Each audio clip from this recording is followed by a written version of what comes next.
What's going on, guys? It's your boy Joey back with another Millie Maker video for NFL Week 2 of DraftKings. So with that being said, let's get right into it. We got some interesting games on the slate for Week 2 of the NFL. We got the Chiefs at the Raiders. We got Kyler Murray versus Lamar Jackson. We got the Jags. They lost Nick Foles going into Houston. We got the Patriots going into Miami. We got the Rams, Seahawks NFC Championship rematch. The Saints want revenge for what happened. We got a lot of interesting games and a lot of players that potentially can win us $1 million. So let's get right into some quarterbacks. My favorite guy is the top guy on the board, and that is Patrick Mahomes at 7,500. I don't think you can go wrong with playing Mahomes this week. I think he's the best play on the board. I think he has the highest ceiling, the highest floor out of any quarterback. I think this is an absolutely smash spot for Mahomes.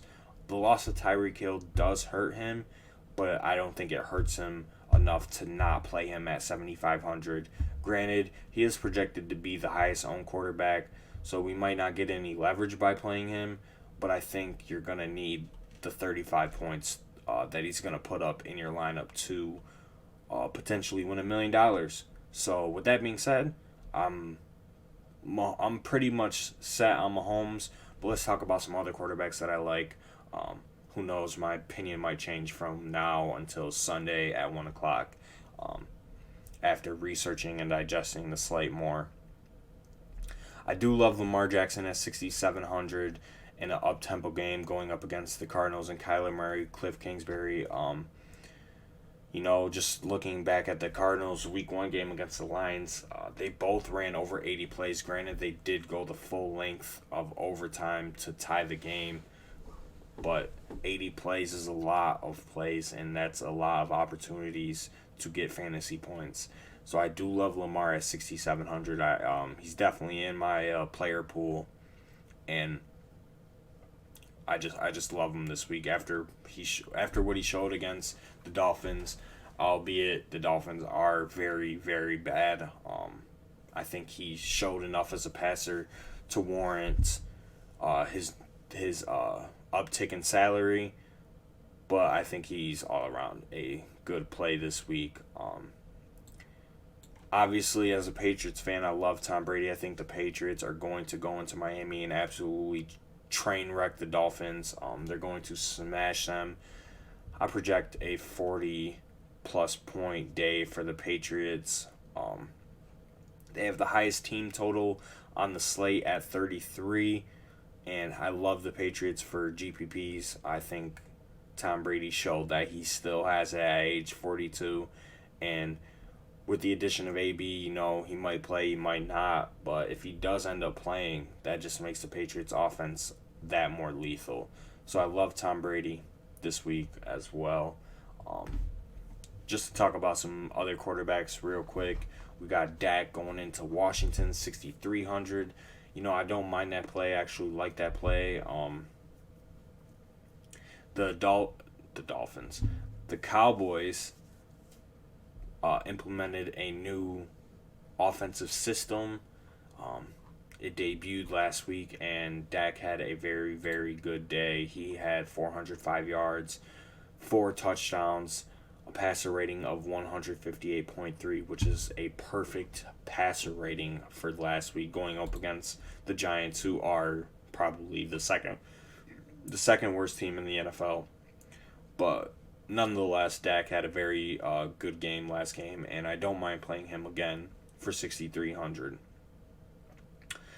But we're going to look at just one last quarterback. Jared Goff is 5,900 at home against the Saints. He is probably my favorite quarterback under 6,000. I think he is in a smash spot. I think this is going to be one of the highest scoring games on the week, and just like everybody else does, I think you have to play players from this game to win money, to win a lot of money. And I think Goff is definitely a solid GPP option and cash option at 5,900. He has a lot of weapons at his disposal, and the Rams have a fast-paced offense, and I think this game is the game to target on this slate. So with that being said, let's get into my favorite running back play for this week, and that is Alvin Kamara at 8,200. Alvin Kamara had 70% of the running back touches in week 1. He also had a 20% target share in week 1. He's just an all-around great player, 8,200, which is relatively cheap for him and for his role. So I think he's a lock in this game environment, and not to mention the Rams just got absolutely shit on by Christian McCaffrey. So I love Kamara this week. I think he's a must play in every format, and so I locked him into my lineup. Just to look at some of these top guys, we got Barkley, Zeke, Dalvin Cook, David Johnson. Out of these guys, obviously I love Saquon. He's going to get his no matter what, no matter who he plays. So 9,200, I just don't think it's necessary to go there in GPPs this week. When you got a guy like Dalvin Cook at 7,200 who is in a better offense that is intent on giving him a bunch of carries. So I do love Dalvin Cook this week at 7,200. Todd Gurley, not going there. James Conner. I do think this could be a James Conner week at home against the Seahawks. The Seahawks don't have a good defense. Don't let these rankings fool you. That could throw you off if you're a new player. These rankings mean shit. I mean, they kind of do matter, but don't put a lot of stock into them. The Seahawks defense is not that good. James Conner is definitely in play for a rebound week, but he was limited in practice to an illness today, so that is something to be on the lookout for, but I think he'll be fine. So I do like James Conner at 6,800. Just to talk about some mid-price running backs, Austin Eckler is in a smash spot at 6,100. I think he's also one of the running backs that you must play this week. Hunter Henry just dislocated his knee, can't seem to stay healthy. Mike Williams is also hurt, so that frees up a bunch of targets. And honestly, the Chargers have nobody besides Keenan Allen and Eckler to catch passes. So Eckler, 6,100. RB1 in San Diego, on the road in Detroit. Obviously, the game could be a slower pace game, which could hurt Eckler, but I think he'll get his points no matter what. So I do love Eckler at 6,100. Just to rapid fire some guys, I like Derrick Henry at 6,000. I think he's a solid option going up against the Colts at home. The Colts don't have a good rush defense, so I do like that play.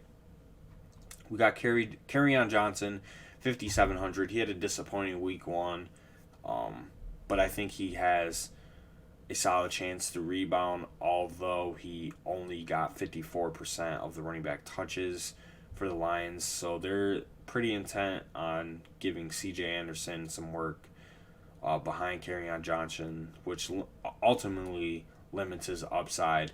So it's hard to play him, but I do like him this week.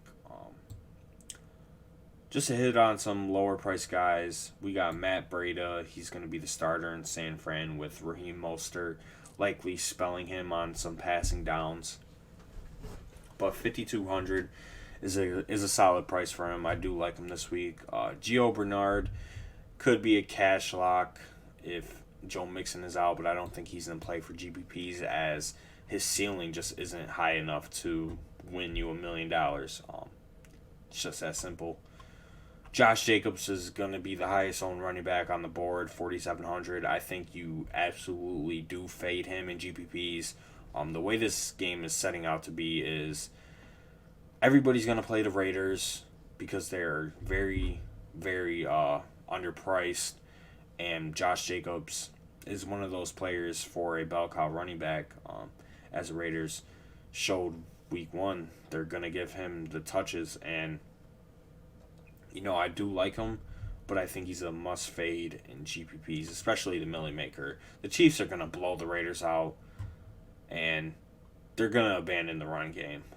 It's just that simple. And Jalen Richard is their preferred pass catcher until Josh Jacobs takes that role over.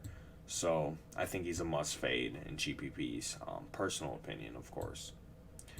Just to touch on one guy, Chris Thompson, 3,900 at home against the Cowboys.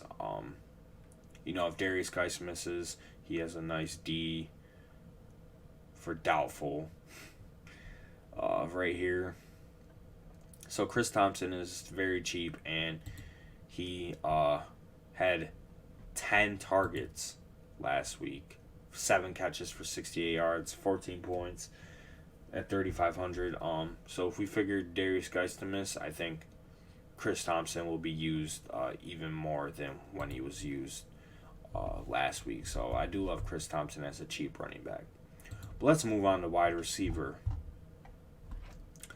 My top wide receiver play on the board is Michael Thomas. I don't want to go over the Rams Saints again. I've already said why I love that game between Goff and Kamara. So Michael Thomas, I love him, 8,000. He is my wide receiver 1 for this week. I think he's a must play in every contest, and he will be in my lineup, and his ceiling is very, very high. So he definitely can be one of the players that you need to have to cash highly in GPPs, especially the Millie Maker.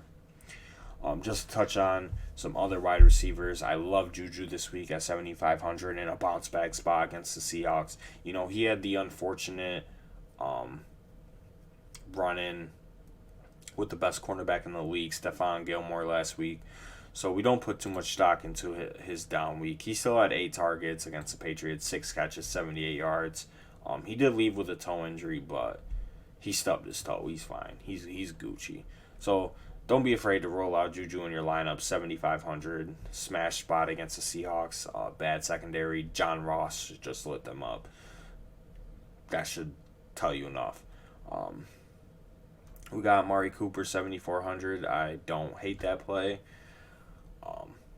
AB, Julian Edelman are $100 away from each other. If Antonio Brown does play, I do like Antonio Brown. I do love Edelman. I like Josh Gordon at 5.8K right here. I love all the Patriots this week, as I talked about earlier when I talked about Tom Brady. Just to dig into some 6K guys, I do like Cooper Kupp. I like Cooks. I like Woods. Enough said about that. Rams Saints game to target. You want to target that game.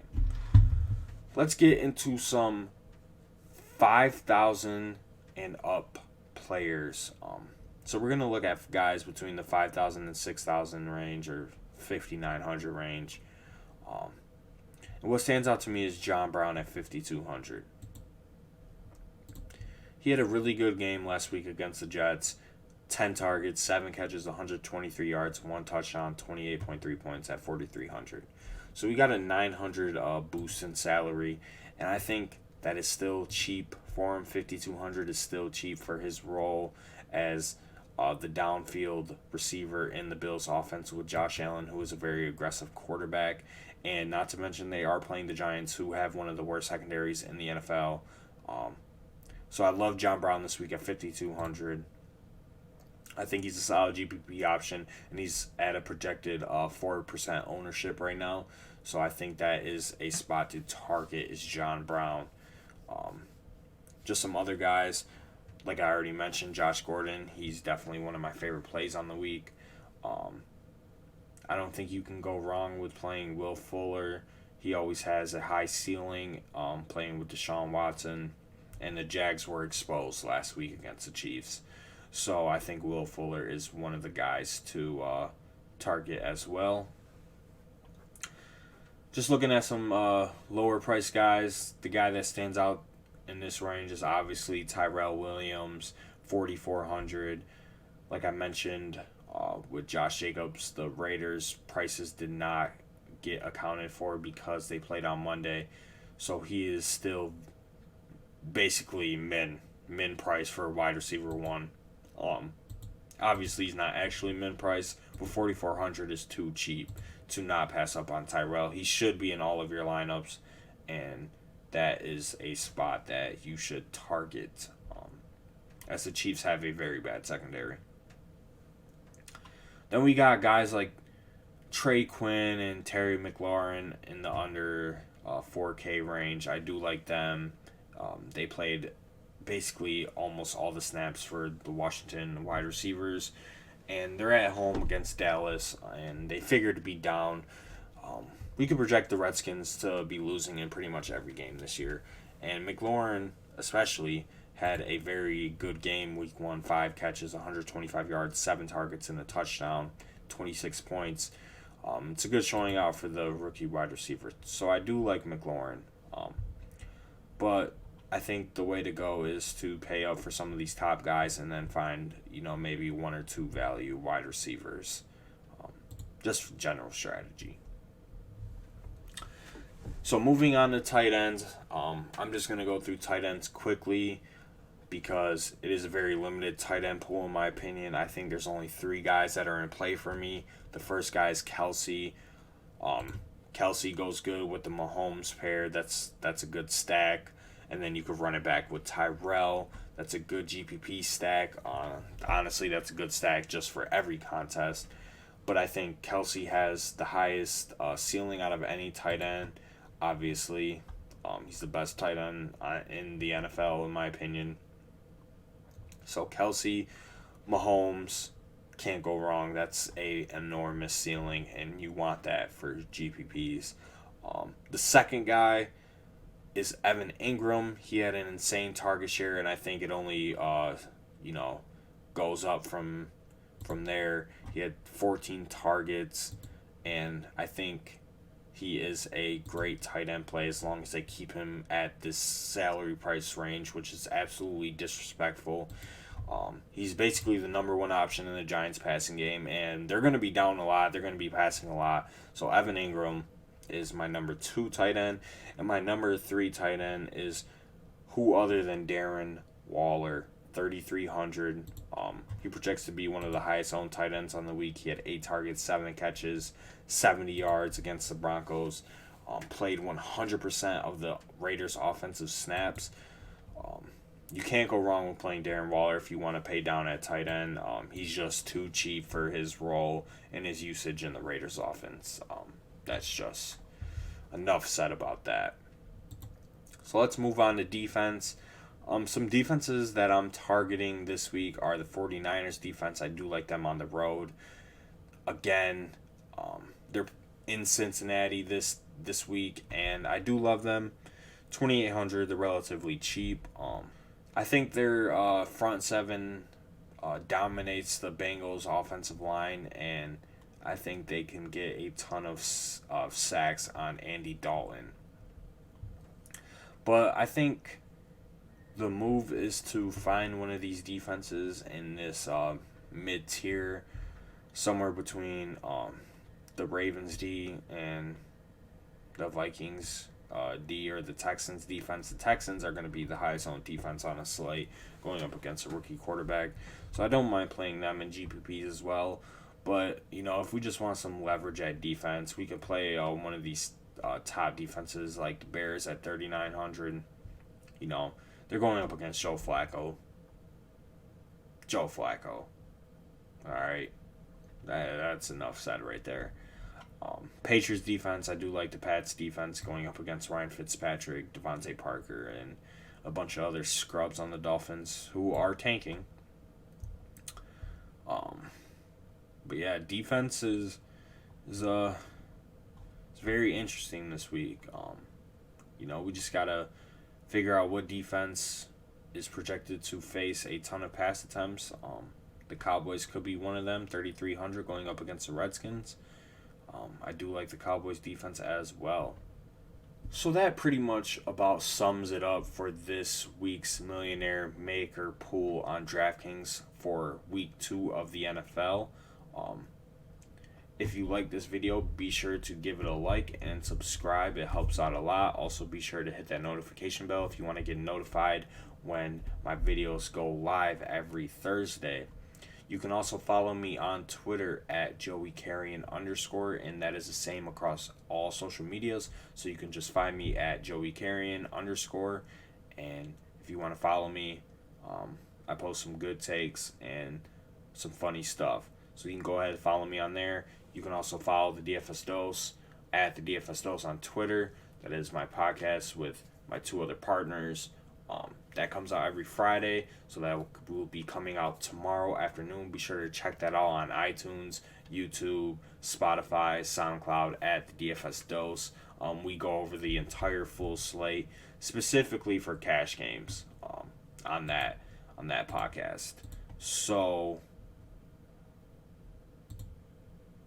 yeah, that about sums it up. Thank you guys for listening and watching, and I hope you guys have a blessed day and sail to the money.